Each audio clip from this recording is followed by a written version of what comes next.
So my Ford dealership did this to my Bronco after I took it in for some recall work. And their first attempt at repairing it was this. And their last attempt at repairing it was, I guess, passable. But that was about a month and a half down the road. So I'll explain to you how it all unfolded. It's a bit of a long story, so sit tight. So as some of you know, the new Broncos have quite a bit of recalls on them. So last October, I wanted to get a couple things addressed. I think one of them was resealing the windshield. Another one was something with the seat belts. And then in one of my videos, I posted this about the back door. So my back driver door, to get it to close correctly, you had to slam it pretty hard. So that was since new, and I wanted to get that looked at as well. So I dropped the Bronco off to get that work done. The service advisor told me it would be a day, so I dropped it off in the morning. That evening, he sent me a text message saying, hey, we need it overnight. I'll let you know tomorrow afternoon. I said, sure, fine, no problem. So I went to pick it up the next day after he texted me and said it was ready. The first thing I noticed that was a little bit weird was, generally when you pick up a vehicle from service, it's like parked up front, or at least somewhere nice and kind of presented well. But when I drove up, it was parked like in the back of the lot between a couple cars, kind of sandwiched in there. So you couldn't really get a good look at it. I was like, well, that's a little bit weird. But anyways, my wife dropped me off. I walked inside, talked to the service dude, said, hey, here to pick up the Bronco. He said, great. Everything's perfect with it. I got the key right here. There's no charge on any of it. I was like, no charge of, it's warranty work and it's recall, but whatever. So I was like, cool. Thanks. Grab the paperwork, walk out to the vehicle, and then didn't really think anything of it. I get in it, and then the first thing I noticed was that this, I guess it would be like the B-pillar trim here behind me on the driver's side, there was like an inch gap between it and the weather stripping. So I was like, oh, well, that's weird. And I kind of just looked at it thinking that I could just put the body clips back in, but it wasn't staying in when I pushed it in. And as I looked in there, I realized that a couple of the clips were missing, and then the plastic was actually kind of marred. At that point, I kind of got out of the vehicle and I wanted to see if the door closed better. And on these Broncos, sometimes with the frameless window, when you actually pop the door, like on some Mustangs, the window will roll down a little bit. And then when you close it, it'll roll back up to get under the weather stripping. And I noticed at the back door that the window, it was rolled up and closed, and it never like rolled down. So the window was kind of wedged out with a lot of pressure on it. It was like an oh no moment. And I was like, if the dealership didn't know to reset the window by rolling it down and holding it for 5 seconds and rolling it up and holding it for 5 seconds, and they didn't have the quality control to look at the B-pillar panel, the trim piece that has like an inch gap in broken plastic, I was kind of worried, what the rest of the repair would look like. So at that point, I hadn't left the parking lot yet. I drove it up to just the front little service garage door, and I went and grabbed the service dude. I said, hey, the plastic clip is broken for the B-pillar. Can you take a look at it or grab some clips or whatever? And so he comes outside and we're looking at it. He's like, what's going on now? And I just, I pointed the plastic clip, and he's kind of got his flashlight and he's looking at it. So then he, without saying anything, he just goes back inside. So I'm like, okay. At that point, I actually had room around the Bronco, so I took a step back. And then that was when I saw all of this damage that I'll put pictures here. So I think in total, it was like the front door had chipped paint where the back door meets it. The tub underneath the door was gouged down to bare metal. Obviously the rear door had chips in a bunch of areas, and then the rear fender on the driver's side had chips in one area. And, I was kind of shocked. I was like, what in the world? And then immediately it goes through my head to repair it, like the blending and painting doors and then matching white from the assembly line into something that was painted then later down the road. So immediately I just start kind of like, that whole thought process of how much work it's going to take to fix it. And then service tech dude comes back out and he's like, well, I'm gonna have one of the guys come out. I was like, well, we actually have a bigger problem. And he's like, oh, what's that? And I was like, well, just, do you notice anything under and around the door? And he's like looking and he's like touching it, and he's like, oh. And then he walks away again inside without saying anything. And he goes and gets what I assumed at that point, which was the service manager that was in charge of service for the whole dealership. And so he comes out and he's like, how's it going? And it's like, well, it's not going too good. I've dropped the Bronco off to get some recalls done, and the rear door hinges aligned, and it's totally scratched down to bare metal. And I was kind of pointing at him, or I pointed it out to him. And at that point, he was kind of looking at it, and then the comment that I thought was hilarious is he was like, well, does the door shut better? And then I tried the door now, and I'm like, no, actually it shuts worse. And the alignment of the door was completely off. It was like popped out. I think I have pictures of that too. It was popped out from the front, and then just the body lines were totally off. So he assures me that, I'm pretty pissed off at that point, obviously, and I'm a pretty calm person in general. So I was just like, well, I don't know, I don't want to take it off the lot like this, and then you say that I possibly did it.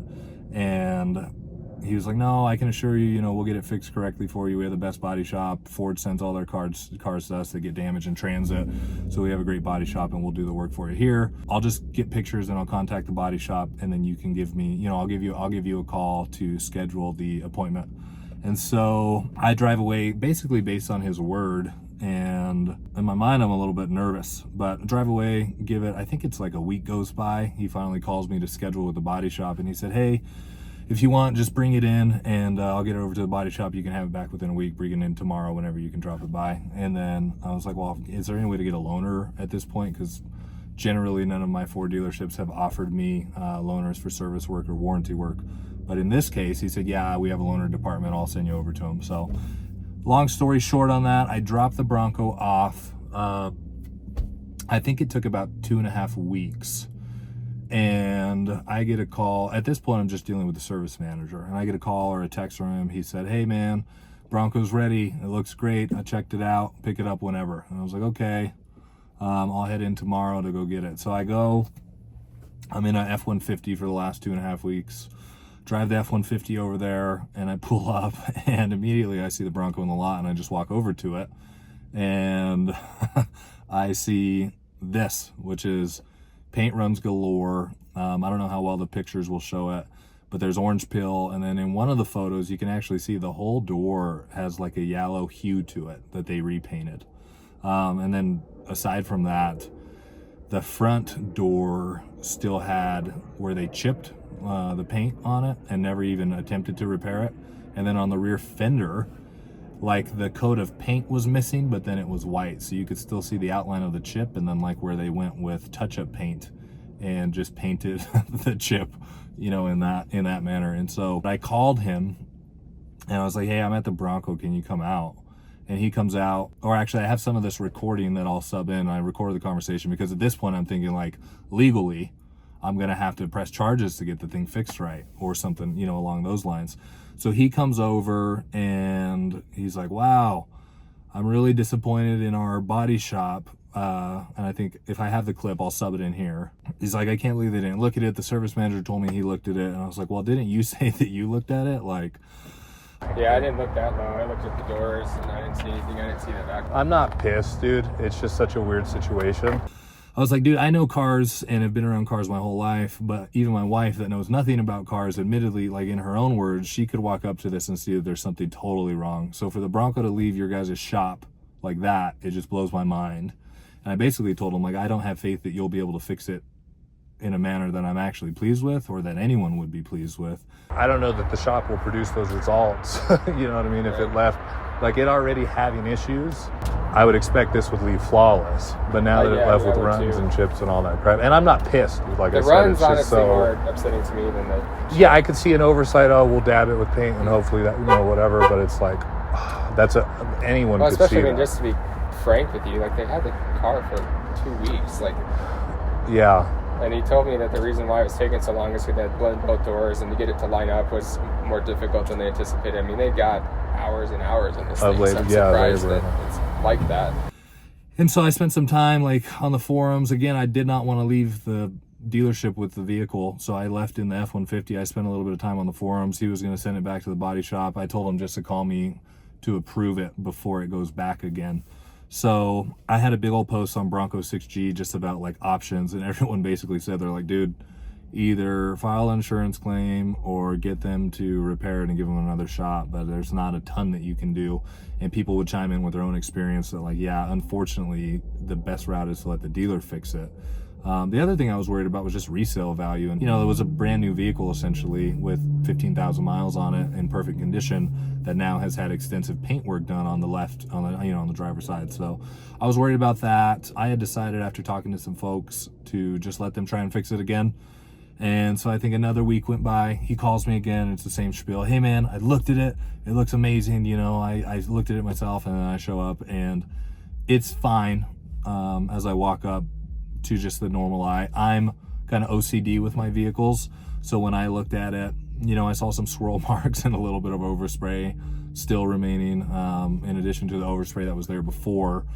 And honestly, overall, I was just super bummed. I ended up walking away from it and just taking the vehicle and kind of not dealing with it, because at that point I was super busy with work. It kind of started a new job. I've been MIA from the channel for like 8 months. We have moved 17 hours away from Tennessee. We're in Colorado now, and I'll update, you know, everyone on that transition here in the next video. But I was just like, I don't even want to deal with this. We have a new baby. I'm not new. She's like 2 years old, but there's just so much going on in life that I was like, dude, I don't even want to hassle with it. If I get attorneys involved or whatever. So I was super bummed out about it. I left a scolding review on the dealership that I'll put in the description if anyone's curious or wants to read it. And I was just super, super, super bummed with this dealership, the way they handled. Honestly, really bummed out with Ford. I even contacted corporate, you know, on it, and they were like, well, there's really nothing we could do.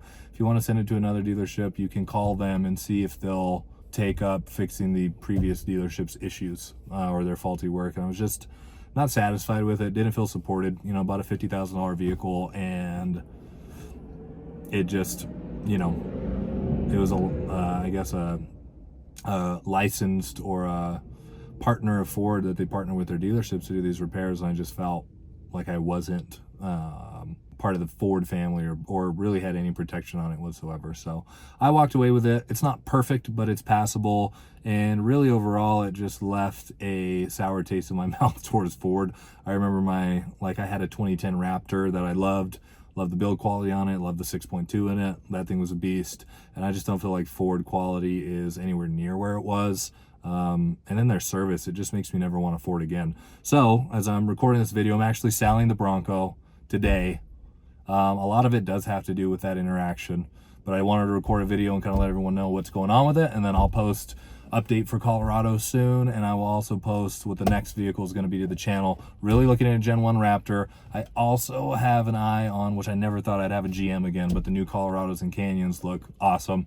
I'm saving the 35s, the wheels and tires, so I'm going to put those on whatever else I get, assuming the bolt pattern matches up. So stay tuned. Thanks for checking back into the channel. If you're watching this video, go give that review a thumbs up in the Google review. It's in the description again, so you can check it out, just to bring some awareness to that dealership. And then, yeah, stay tuned for the next bit. I still have giveaways that no one has claimed, so I'm going to try and revamp the channel and start over that way. Thanks for watching, guys. We'll see you soon.